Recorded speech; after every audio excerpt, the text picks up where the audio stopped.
Match de coupe choc dans les quatre coins de l'Europe, occasion parfaite de tenter un prono sur Unibet, 100 € remboursés sur votre premier pari grâce au lien en description, conditions pour jouer en bas de l'écran.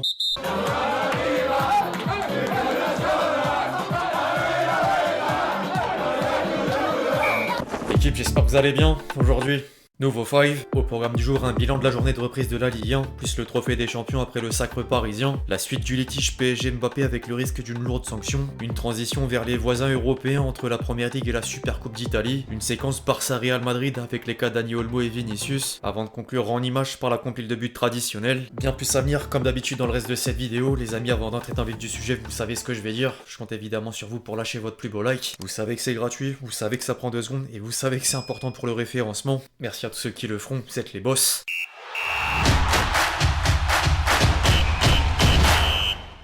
Le retour de la Ligue 1 aura tenu toutes ses promesses. La 16e journée du championnat de France avait débuté le 18 décembre dernier par une victoire parisienne sur la pelouse de Monaco et vient de prendre une fin sans manquer d'enseignement dans les deux parties de tableau. Nice s'est d'abord imposé devant Rennes, toujours en quête de régularité. Saint-Etienne a renversé Reims et parvient à casser une série de 3 défaites consécutives pour la première d'Ornéland sur le banc des Verts, alors que Marseille n'a fait qu'une bouchée du Havre afin de s'accaparer la place de dauphin du PSG. Stéphanois et Marseillais dominent d'ailleurs le 11 type de l'équipe grâce à 3 nominations chacun. Les Havrais ressortent peut-être humiliés, mais un certain André Ayou a quand même sauvé l'honneur au moment des retrouvailles avec le Vélodrome. Les supporters marseillais lui ont offert une ovation en signe du glorieux passage de l'attaquant ghanéen entre 2007 et 2015.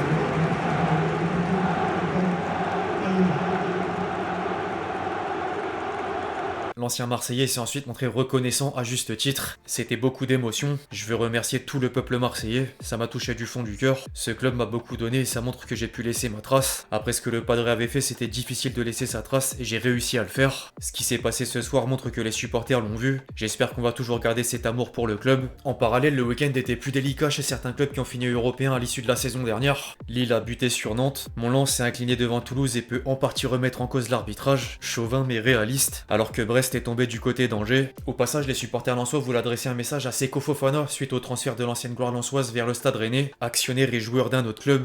Le football moderne nous donne la gerbe. L'international ivoirien avait effectivement investi dans le club artésien avant de rejoindre l'Arabie Saoudite. La dernière phrase pourrait également servir de débat sur le lieu du dernier trophée des champions, mais c'est surtout l'occasion de faire la transition. En dehors de la Ligue 1, l'attention était tournée en direction du Qatar où les Parisiens ont encore pris le meilleur sur les Monégasques grâce à l'unique but de Dembélé dans le temps additionnel. Les hommes de Luis Enrique soulèvent leur premier titre de 2025. Dembous démarre l'année de la meilleure des manières jusqu'à faire un pari sur le plan personnel. Donc je suis à 10 toutes compétitions confondues, donc voilà, ça, c'est bien, faut continuer. Je me suis fait un défi avec mes amis, mais ça je veux pas vous le dire. Allez. Non, non, 20. non, je veux pas le dire, je me suis fait un défi. Voilà, il y a quelque chose à gagner en plus. C'est quoi à gagner? Des Patek et des Rolex. Au rayon extra-sportif, par contre, le club parisien pourrait bientôt avoir des problèmes. L'équipe a sorti un papier sur le litige entre le PSG et Mbappé dans l'affaire des salaires et primes impayés à hauteur de 55 millions d'euros et reprenait le règlement de l'UEFA pour expliquer que les clubs ne doivent enregistrer aucun retard de paiement chez les salariés au 15 janvier. Le bénéficiaire de la licence peut alors préparer et soumettre un document avec l'absence ou l'existence d'arriérés de paiement, et si les informations sont véridiques, l'instance exigera un accord de règlement entre les deux parties. Du coup, le club de la capitale sera forcé à passer à la caisse, mais en cas de refus, la palette des sanctions est assez large, en passant par l'amende pure et simple, la déduction de ponts, la rétention de recettes en Ligue des Champions, la disqualification de l'édition en cours, ou encore l'exclusion de compétitions européennes futures. Premier verdict la semaine prochaine. Outre-Manche, désormais, plusieurs cadres anglais lâchent des points au profit de la sensation de la première partie de saison. Nottingham Forest vient de revenir à même hauteur d'Arsenal sur le podium de la Premier League. Les hommes de Nuno Espirito Santo ont enregistré une 6ème victoire consécutive sur la pelouse de Wolverhampton, après les faux pas des concurrents, dont Liverpool tenu en échec par Manchester United. En revanche, certains poursuivants gardent le rythme, comme Newcastle et Manchester City, tombeurs de West Ham. Haaland s'est même offert un doublé en signe de sursaut d'orgueil des Citizens. Les clubs italiens suivaient d'une autre part le même schéma que les clubs français entre championnat et coupe.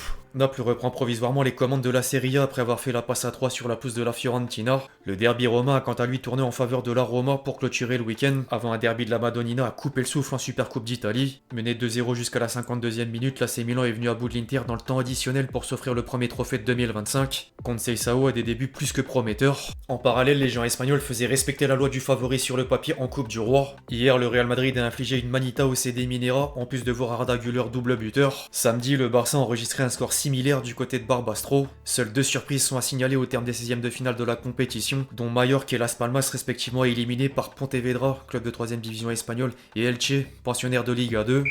En parlant du Barça, le cas Dani Olmo continue de poser question. Au cours du week-end, la fédération espagnole de foot a refusé l'inscription de l'ancien joueur de Leipzig, et le club catalan devrait saisir le Conseil supérieur des sports comme dernier recours pour lui permettre de jouer la seconde partie de saison. L'attaquant espagnol martèle toujours ne vouloir que Barcelone, mais en cas d'issue négative, plusieurs écuries européennes sont prêtes à foncer sur l'opportunité à coût zéro. L'AC Milan proposerait déjà un contrat jusqu'en fin de saison pour ensuite lui permettre un retour chez les Blaugrana. La situation est presque surréaliste pour un club du calibre du Barça. La pression est désormais sur les épaules de Laporta, dont plusieurs groupes d'opposition demandent le départ. Bartomeu avait fait un carnage financier, mais le président actuel du club catalan peine à redresser la barre avec une série de choix étonnants et un train de vie démesuré, pour reprendre les mots d'un certain Romain Molina. En parallèle, le rival madrilène attend de connaître les conséquences du carton rouge de Vinicius sur la pelouse de Valence. La star brésilienne s'est peut-être excusée sur les réseaux sociaux, mais pourrait quand même être sanctionnée par la fédération espagnole. 2 matchs de suspension sont dans les tuyaux. Le Real Madrid s'apprête d'une autre part à mettre une nouvelle prolongation de contrat sur la table. Le sacre de Vinicius au trophée The Best lui permet déjà de finir la saison prochaine avec un bonus salarial annuel de 5 millions d'euros pour amener la note à 20 millions d'euros. Mais le club merengue envisage de prolonger le deuxième du Ballon d'Or 2024 au-delà de 2027.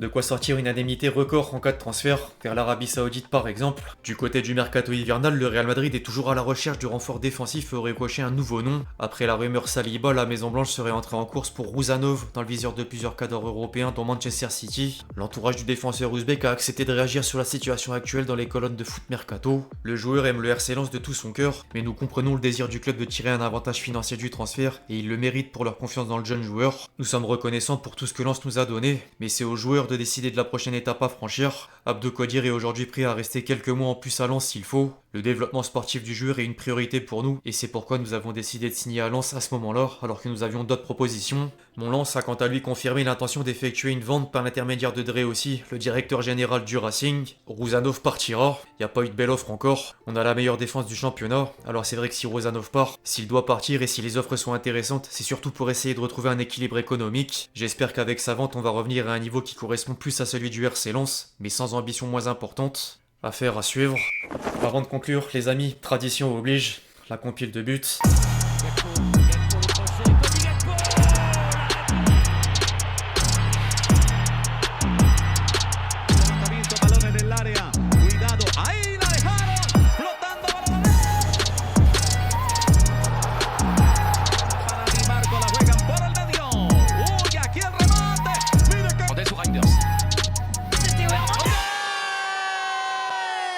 Bref, l'équipe, c'est tout pour le 5 du jour, j'espère vraiment qu'il vous a plu, je compte sur vous si c'est le cas pour lâcher votre plus beau like, comme d'habitude. N'hésitez pas à réagir dans les commentaires sur tous les sujets qu'on a pu traiter aujourd'hui, puis d'ici là, on se retrouve très vite sur la chaîne pour de nouvelles vidéos, c'était Lexti.